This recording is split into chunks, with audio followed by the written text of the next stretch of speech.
cancel William Shakespeare?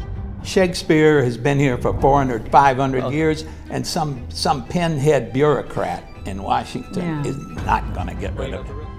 I think the idea is to wipe out our history, wipe out our traditions, our values, everything, with the idea of just having whatever they are doing, which is terrifying. I wonder how these people who run all kinds of corrupt governments here, I mean, in America, do they never look back at what they've done during the day? Right now, it's all about Western civilization in terms of great history, great literature, great values. Our whole mission is to inspire people with whatever we do.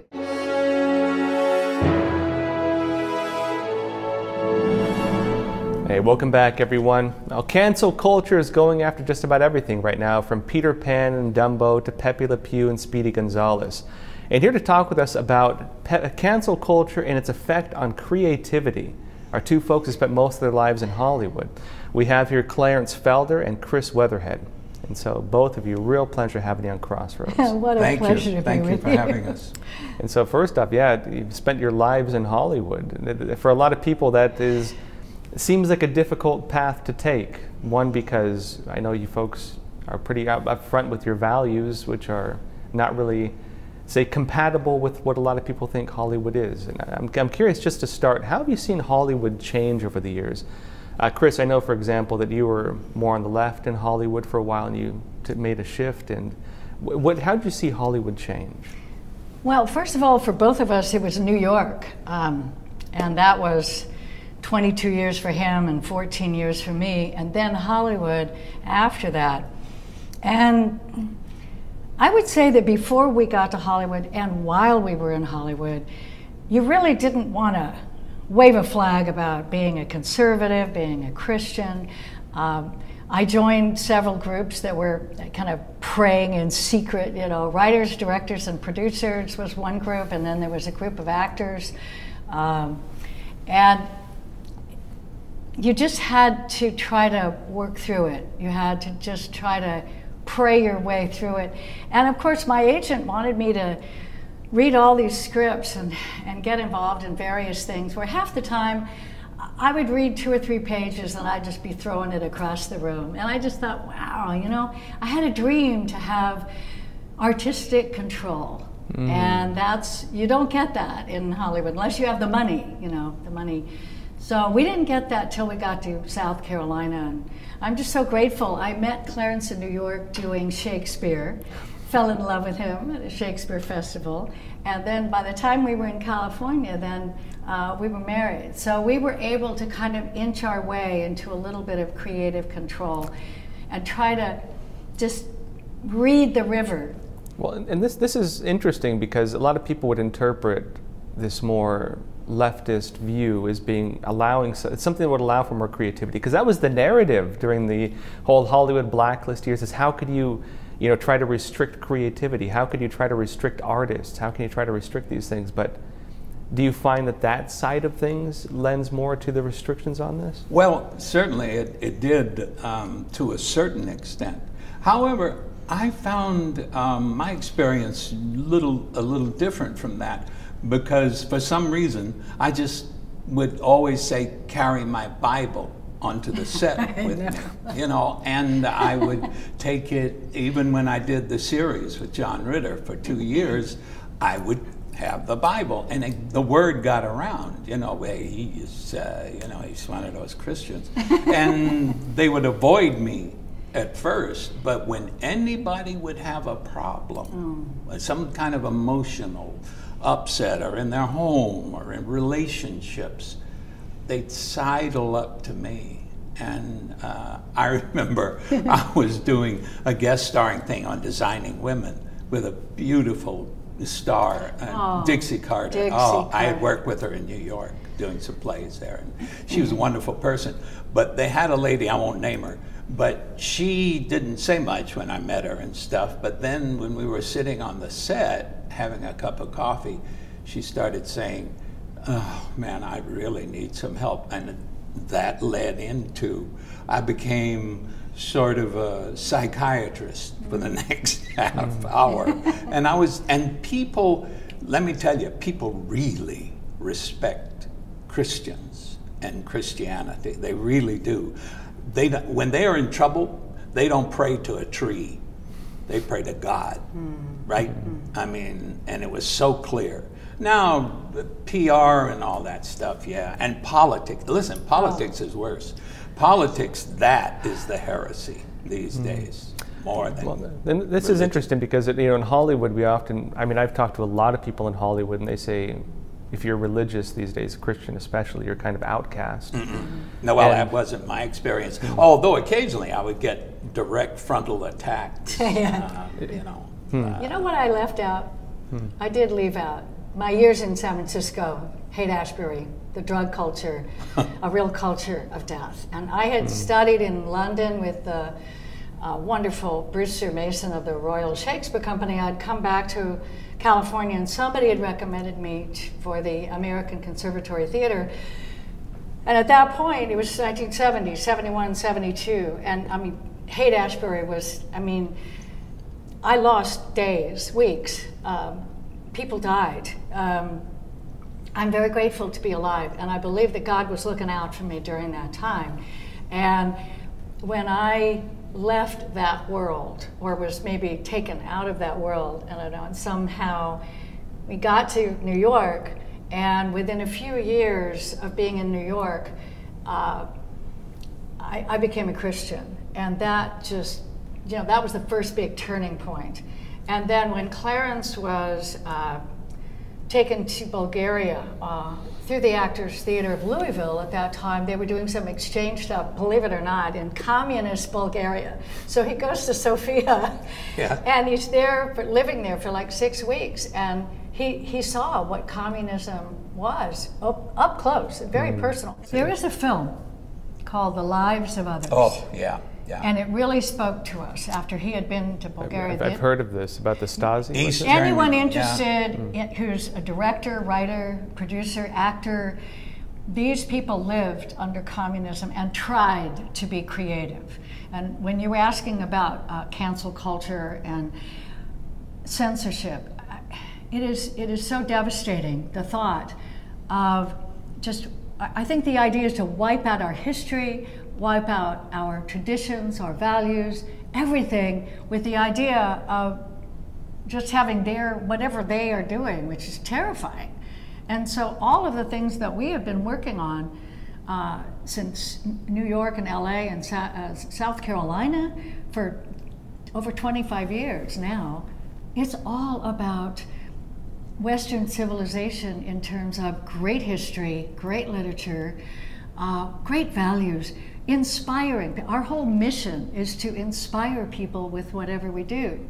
So everything we've done has been something that we were proud of, which was not the case in New York and LA necessarily. However, I would say our first feature was called All for Liberty. Yeah. And it was about a South Carolinian patriot during the Revolution. His 6th great-grandfather. Here in South Carolina. And he was German-Swiss and a really tough nut. I mean, he had no slaves.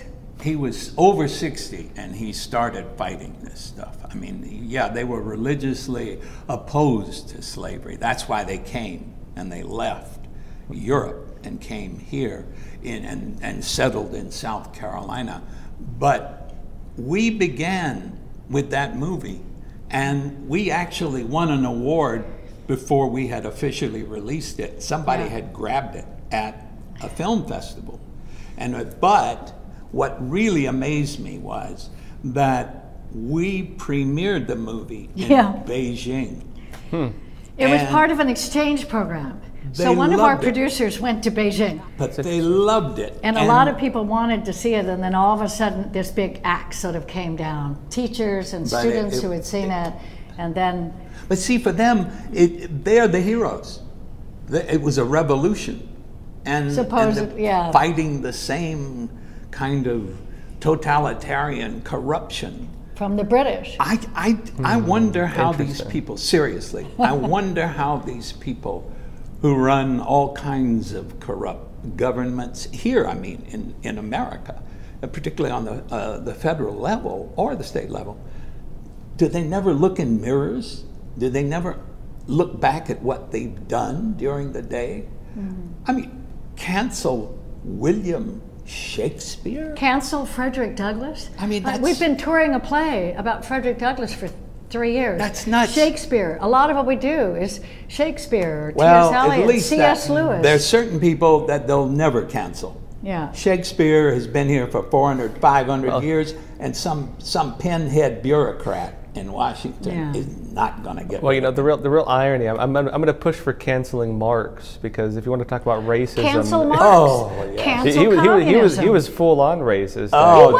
You're right. He was such a racist. I'm all for canceling Marx. He was about hatred and racism. You know? Yeah, he used to scream curses yeah. in the street in London, screaming at people. Cancel Marx. Paul Johnson wrote a great book called Intellectuals, and he takes apart a lot of different writers, the poets, writers, everybody from Ernest Hemingway to Rousseau and back and forth. And all he does is say, this is what they wrote and this is what they did. Yeah, this is why they were famous, but this is who they were really. Yeah. So anyway.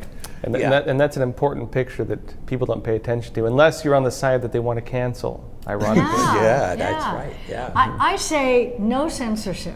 I mean, there are things that I would love to utterly destroy, but I do not believe in censorship of any kind, and neither does Clarence. No, we talked about this a lot while we were still in LA. It just doesn't make sense. Free societies do not tolerate censorship. Flat out. And this is an important point, I think, because it is that lack of censorship that allows free discussion on things, including things that are not good. Of course. But by discussing them, people can make a decision. Well, and they can root out those ideas by presenting better ideas. But only when society can discuss good ideas and bad ideas can good ideas overcome bad ideas. We were doing a play in the southern part of the state here. And part of it, we were brought in, paid to bring it in, and it was called The Road Home. It was about the experiences during the Civil War of various people, all North kinds and of South and both and everything. It was like we care about reality, and we care about correctness of costumes and weapons and all the rest of it. Well, this high school was supposed to come and see it, and they had a bunch of historians with it, but the high schools passed because the principal said the sight of a Confederate uniform would destroy no matter what the psyche story was of the students. Like they don't know, you know? Yeah. And then how do you do that? How do you tell the story about the freeing of the slaves and emancipation if you can't even show history anymore? No, well, it's just that ridiculous. brings us to our second feature, which is John Laurens War. And we discovered John Laurens while we were working on the very end of All for Liberty. And to know that this white kid from Charleston, who was the son of a slaveholder, who is a very enigmatic person, I'll mention him in a minute, but the fact that John started fighting slavery when he was still in Switzerland, he was being educated there, and he writes his father in Charleston, South Carolina, saying, "Father, I hear all this about becoming free in America and getting rid of the British rule. Well, we can't do that unless we free our slaves. We will be considered the greatest hypocrites if we don't free our slaves before the end of the American Revolution." So his father was saying, just stay in law school, and he was in London. He went from Switzerland to London, and in 1777, John said, "Forget it, I'm coming." So he comes to South Carolina, and then by that time, through a strange series of events, his father, Henry Laurens, played by Clarence, was chosen to be the president of the Continental Congress. Now, that's a whole long story. But he deposits his father in Philadelphia and races to Valley Forge to tell General Washington, "I'm here, I'm going to fight like hell." And he does. He becomes a top aide with Alexander Hamilton and the Marquis de Lafayette. And He's training troops with the Marquis, and he's doing stuff, and he's writing stuff. And he ends up getting wounded in 4 major battles. But along the way, he is spending every spare moment trying to end slavery in America. He spends about 7 years before he is suddenly ambushed by the British down here in South Carolina in 1782. He's 27 years old. And had he not been killed then, we believe, a lot of us who studied him, he would have been a president of the United States. He would have been a very, very powerful character. He should be like Ben Franklin or Alexander Hamilton. He has a place in our history. And we're hoping that this 60-minute film that's won a lot of awards, and it's about to be released in spring of 2021, we hope to finally get him in the history books.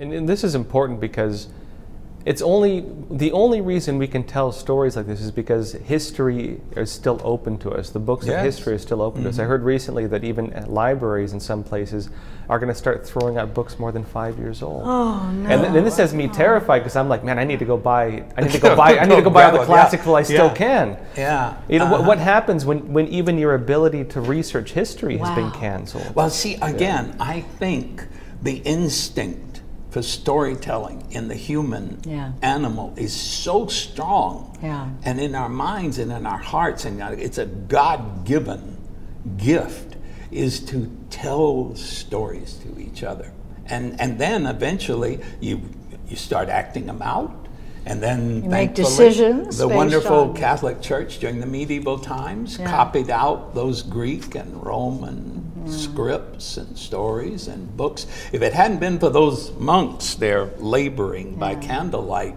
we wouldn't have Western civilization. It's a fact. So you can't cancel something like that. And this is important too. Actually, I have a Chinese friend who was telling me that the way traditional classic Chinese education worked, of course they had the 4 books, you know, like the book of ethics in terms of how to hold yourself. They had the book of poetry. They had the Confucian classics that talked about ethics and how to hold yourself and deal with regular life. But a lot of the stories, a lot of the values were communicated through stories. And that was how they really relayed a lot of this.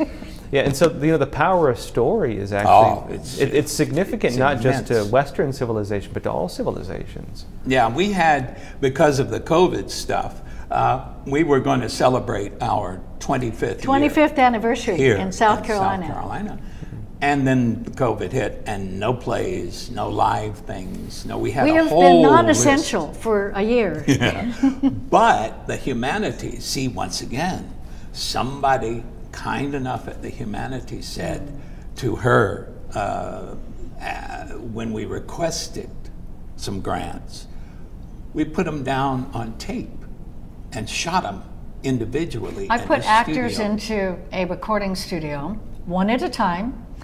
And Clarence and myself and our main group of writers and actors picked great speeches, great stories. So one of them is called Calls to Greatness U.S. History, and that's 14 heroes that people get to meet from the American Revolution to 1968. So we matched actors to speeches, and we didn't know what was going to happen. It was COVID time. We could all be dead. So we just kept working every day, and then we did something called Calls to Greatness English Literature. So we started with Shakespeare and went all the way up to great poets, Langston Hughes, Paul Laurence Dunbar. We had T.S. Eliot, and just a lot of fun doing this. It helped us. I lost my sister during this time, and it helped me overcome the loss. We couldn't even have a funeral in California. We still haven't been able to. So we got these actors one by one with great material, and we found that we were all feeling better. Yeah, you know, we we really were were, able to get through this. And so what is the motivation of kind of finding these old stories and retelling them? You know, what is it in these stories that you feel is of value to people? Because, you know, there's 2 sides to Hollywood, right? 2 sides to entertainment, whether it's Shakespeare or classical literature. Yeah. Sure. One side is just the interesting story. The other side is the principle or the value that it kind of relays to us. Well, for me, I'll tell you, for me, they're one and the same. You can't have a principle if you don't have a good story. Yeah. And what makes a good story? There are two things for me. One is conflict.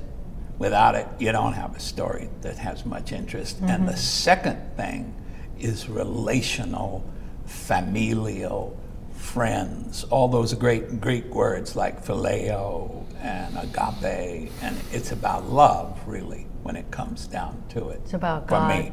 me. But if you got a great story, problems. It reminds me of a funny story. One of my heroes, film actors, is Duke Wayne. John Wayne, I think, was vastly underrated as an actor. The Searchers. But he really was able. He said, if you just think about what you're supposed to be thinking about and feel what you're supposed to be feeling, then they'll see it in the eyes on the camera. The camera comes and finds it. But if you don't, the camera also can see that too, and it knows. So whether it's theater or whether it's film or whether it's television or podcast, it's a way of communicating what matters. We all, I've been teaching acting for about 45 years in New York and LA and here, and I'm very, very focused on motive. When you say the motive, if you look at a person's motive for what they're doing, Aristotle said, when he teaches about tragedies, he would remind actors, actors are taught this, it doesn't matter what you say about your character. It doesn't matter what other people say about you. Who you are is the actual actions that you have taken. That's who you are. It doesn't matter why you do something either, in my opinion, as far as your character is concerned. C.S. Lewis said the same thing. What matters is what you do. Finally. I spent about 8 years in California in the prison system and helping with rehabilitation. It was a Christian group. Everybody was trying to help people program well in the prisons, and the stories that I learned during those years. And it was great because I could be up at one of the prisons and then be driving back to LA to shoot something. And some of those people that were in prison were more free because they had figured it out. They had figured out life, and they were gonna make good choices when they got out. And I'd drive back down to LA and I'd be in the company of people who were imprisoned by money, drugs, sex, power, whatever. And I felt like God had given me the ability to just see, it's very sad that people could spend their whole lives just in prison. And they're not behind bars. And actually I want to mention too that I know you folks are talking about some of the work you've done. You were telling me about this book you're doing about King Kamehameha. And this is interesting because you were saying, I'm mixed race, but being part Hawaiian, I love the story of King Kamehameha. And it bothers me, of course, that you have a lot of great stories from other cultures that I don't think will ever be told. Really, if you look at a lot of Western, supernatural stories on TV that are real popular, they're based on like Grimm and they're really kind of a narrow look of fantasy and so on. But if you go into a lot of other ancient cultures, you have so much to work with and so many interesting and great stories that nobody even talks about. And you were mentioning that one of the problems you face is that by even writing about another culture at this point, you're worried about facing cancel culture. Yeah, I'm ready for people to attack me being a white kid surfer from a haole from Newport Beach, writing about Hawaiian culture. But Hawaii has been a major part of my family. A major, beautiful part of my family. And so studying it, and because I am a white kid from Newport, I might have done more study than some other people might have done, but I was so concerned. I wanted to just get to whatever was really the truth. I've always felt if you just tell me the truth, I'll figure out what to think about it, but just give me the truth. And so I wanted to give people a feeling about what it was like. There's a lot of supernatural aspects, You know, they were doing human sacrifice. That was a real part of 1790 to 1792. But also, there was the Kauva. The Kauva, that was the slave culture.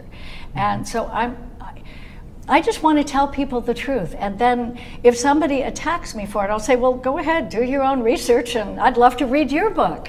You know, I am open to whatever somebody would like to say. I just want to tell the story that fascinated me. Well, and there's two different views, I think, on creativity. There are people who want to introduce ideas and introduce stories and create movies and films and books and create discussion around them. And then there's people who want to tear it down. Yes. And this is really, when you get to the root of it, the two sides of, I'd say, the entire discussion around cancel culture. Is there's one side that says you can challenge ideas by introducing new ideas. You can challenge history and portrayals of history by introducing new portrayals of history. And that is how I think traditional cultures debated and decided which values and which stories should be kept. Yes. Whereas this new culture of cancel culture looks to instead tear down everything that's created, silence people, forbid speech, forbid creativity, and that is the direction things are really going in now. You are reminding me of my years in San Francisco. I have told people that I feel a lot of what's happening now is because of my generation.